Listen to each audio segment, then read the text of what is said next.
10 വർഷത്തിന് ശേഷം ഒരംഗത്തിന് ബാല്യമുണ്ടോ എന്ന് അദ്ദേഹത്തിന് ഇപ്പൊ തന്നെ നിശ്ചയമില്ലാത്ത അവസ്ഥയാണ്. 5 വർഷം കഴിഞ്ഞാൽ പോലും തനിക്ക് അത്തരത്തിലൊരു ഓപ്പർച്യൂണിറ്റി. അതുകൊണ്ട് ഈ 5 വർഷം തനിക്ക് അവസരം അതുകൊണ്ട് നൽകണം.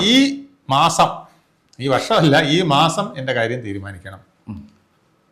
സ്ഥാനാർത്ഥി നിർണയം വരുന്ന സമയത്ത് കണ്ണൂരിൽ ഞാൻ സ്ഥാനാർത്ഥിയാകുന്ന ഒരു സാഹചര്യം ഉണ്ടാവണം എന്നുള്ള അദ്ദേഹത്തെ ഇപ്പോൾ ഹൈക്കമാൻഡ് ഡൽഹിക്ക് വിളിപ്പിച്ചു.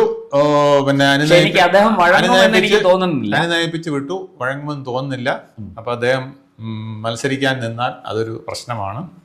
അദ്ദേഹത്തിന് സ്വതന്ത്രനായിട്ട് ചിലപ്പോൾ കയറി നിന്നാലും പ്രശ്നമാണ്.